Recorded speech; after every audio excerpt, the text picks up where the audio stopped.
O varejo e a indústria gaúcha apresentaram melhora no Rio Grande do Sul entre os meses de abril e maio.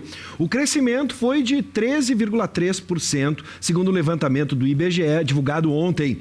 A alta é a quarta maior entre os estados e supera a média da indústria nacional, que registrou 7% no mesmo período. O Ministério da Economia informou hoje que foram registrados mais de 650 mil pedidos de seguro-desemprego em junho. Só em junho, hein? O número é 28% maior do que o mesmo período do ano passado. Para fazer uma análise sobre esse cenário econômico e nacional, também regional, nós conversamos agora com o secretário da Fazenda aqui de Canoas, professor João Portela. João, boa tarde. Boa tarde. O que fazer? Nós aqui discutimos bastante, já trouxemos vários entrevistados para discutir. Eu acho que o meio termo é o caminho adequado, né? Nem tanto mantendo toda a segurança, a vida em primeiro lugar, mas não podemos descuidar o emprego ou o empreendedor que gera empregos, né? Sem dúvida, Paulo. É uma situação bastante complicada, onde não é possível fazer essa dissociação entre, como se diz, saúde e economia, ou vida e economia, porque a economia também é vida. Sim. Né? Então, essa dissociação ela não existe, né? Na verdade, nós temos que ter o equilíbrio para saber administrar essas coisas da melhor maneira possível, né?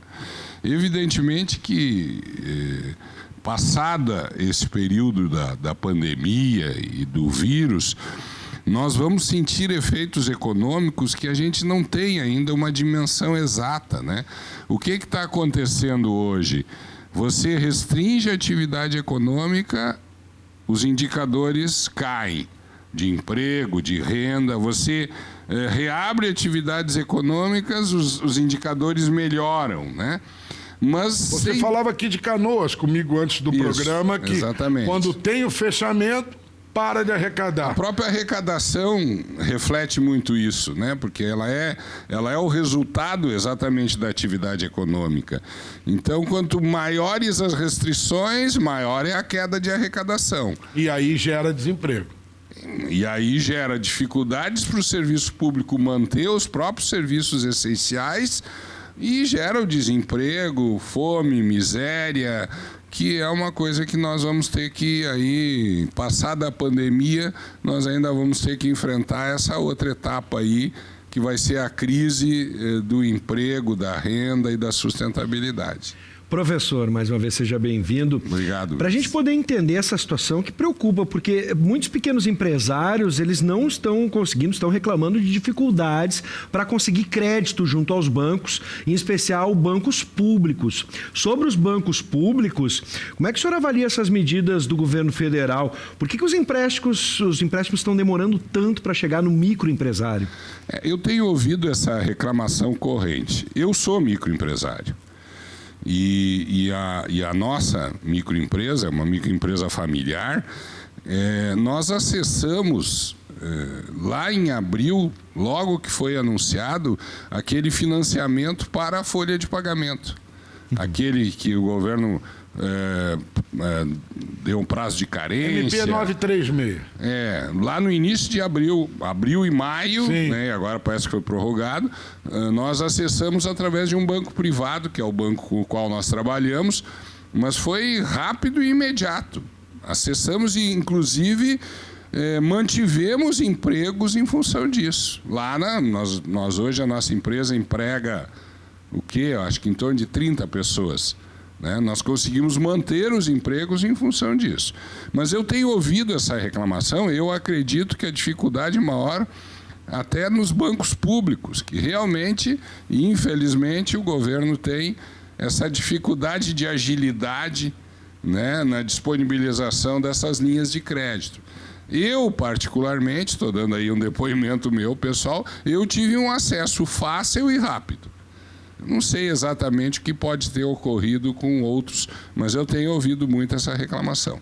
Essa pandemia, professor João Portela, também está dando muitas oportunidades. Nós tivemos um crescimento no número de MEIs aqui no estado. É um momento que pode se crescer, principalmente na área de serviços, de logística de uma forma geral, né? Tem um outro empreendimento do qual eu participo, empreendimento nacional, e no sábado nós tivemos lá uma conferência online, uma convenção online. Normalmente esse empreendimento faz convenções presenciais em São Paulo, são 2 por ano. Em função da pandemia, se fez aí algo inédito, uma convenção online. Nós tínhamos ali em torno de 25 mil pessoas conectadas e um dos palestrantes lá dessa convenção foi o Chachink, o Roberto Chachink. Sim. E a palestra dele, o tema da palestra dele era o seguinte: como destravar a mente, né? Num momento de crise como esse, normalmente a gente trava a mente, né?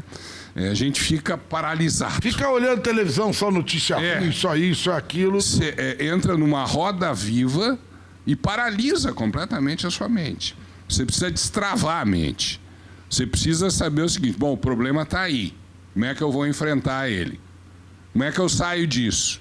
De que maneira eu saio disso? E aí eu quero fazer um alerta, né, que a economia ela é um ser indomável.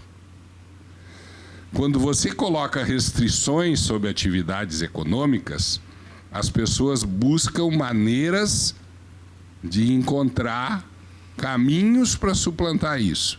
Então, hoje de manhã eu estava ouvindo uma entrevista da Federação, presidente da Federação. A informalidade cresceu nos últimos meses. Ou seja, se você restringe a atividade regular, você faz crescer a atividade irregular. Hoje está sendo mostrado, inclusive, comércios em São Paulo. Perfeito. Eu posso falar que é São Paulo, que abriam meia porta para esconder que estavam abertos, vendia por baixo da porta. Ou o Estado está sendo mais rigoroso do que o outro. Eu vou treinar em Santa Catarina. Eu vou botar o meu negócio lá, que lá não tem tanta restrição. Lá o negócio não é tão violento. Então, tem que ter cuidado com isso, porque você não domina a economia. A economia é o resultado de ação e reação das pessoas. E elas sempre vão agir e reagir às situações que você coloca para ela. Ela precisa sobreviver. Ela precisa viver e sobreviver. Então, ela vai buscar mecanismos para fazer isso. Entende? E vai acabar achando caminhos alternativos àquelas barreiras que você coloca. E assim vale para tudo, né? Você tem que destravar e imaginar o seguinte: bom, a situação está aí, está colocada, há uma perspectiva aí de que a gente tenha a vacina lá por dezembro, portanto, até dezembro vai ser exatamente essa situação aí. Então, vamos achar caminhos para tentar suplantar com criatividade. E, evidentemente, que eu não concordo com essa posição de jogar a responsabilidade do vírus para cima da população. O vírus está crescendo, não é porque a população isso, porque a população aquilo, porque a população não colabora. Mas eu acho isso tirar a responsabilidade de cima de você. Entendeu? Na verdade, né, a população vai ter que aprender a conviver com isso, e os governantes também, porque há uma perspectiva aí de que, no mínimo, até dezembro, a gente vai ter que conviver com essa situação. Professor, agora um recorte local. Aqui em Canoas, como o município está se virando para pagar as contas em dia? A pandemia é uma despesa grande nas contas da cidade. A gente falou aqui num encontro passado sobre queda de arrecadação aqui no município. Como é que está essa situação agora nas últimas semanas e no último mês, por exemplo? Se virando que nem palanque embanhado, né? Ou seja, mais movediço que... Evidentemente que, conforme, como eu disse no início, conforme aumentam as restrições à atividade econômica, aumenta a queda de arrecadação. No momento em que Você abre, né, diminui as restrições, melhora a arrecadação.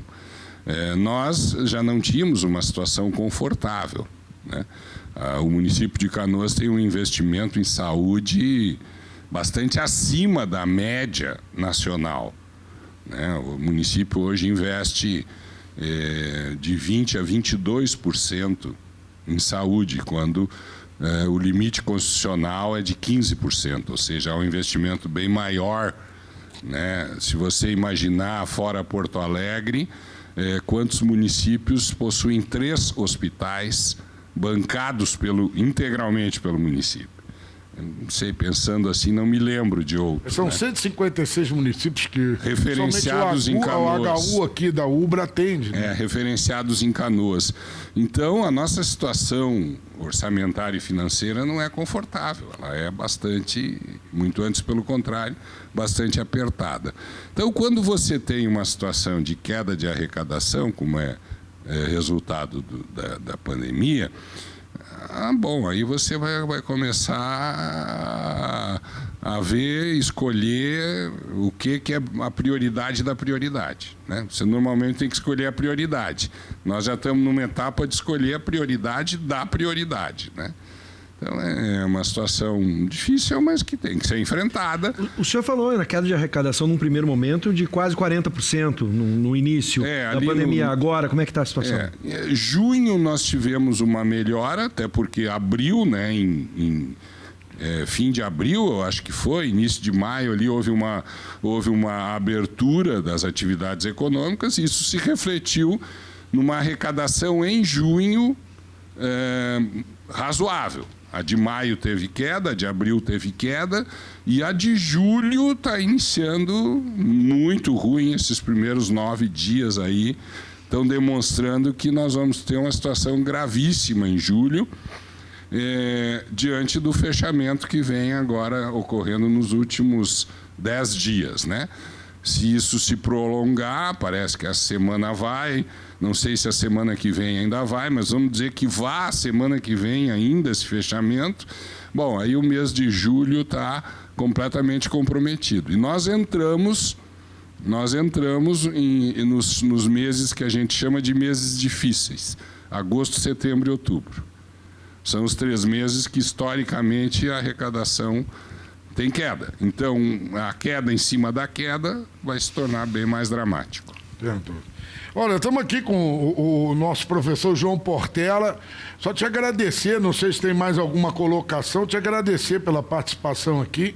A gente sabe, como você muito bem colocou, não dá para separar saúde e economia. Até porque se você ficar em casa, o município não arrecada e acaba não tendo dinheiro nem para pagar as despesas de quem vai procurar os hospitais aqui, o sistema de saúde. Muito obrigado, João Portela. Eu acho que é extremamente muito didático e esclarecedor a vinda dele aqui, né? Sem dúvida. Sempre é um prazer estar aqui. Eu só fiquei com uma curiosidade bem rápida, professor. Sim. A gente conversou com o prefeito Leonardo Pascoal, prefeito de Esteio, que falava sobre a relação da Expo Inter com o município. Para ele, a perda não é tão grande, mas ele reconhece que é uma perda indireta no comércio, enfim. Canoas está aqui do lado.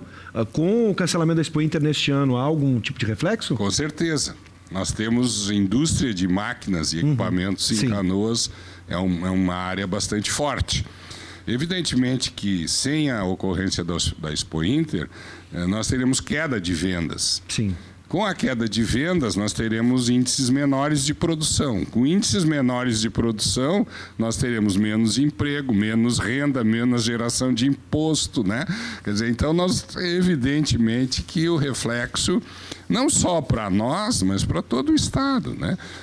Porque Canoas tem um parque bastante forte, mas nós temos empresas por todo o Rio Grande do Sul que produzem para o agronegócio, né? Sim.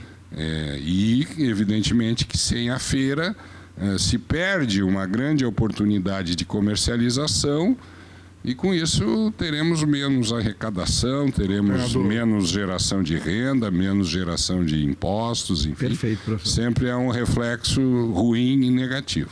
Obrigado, professor Portela.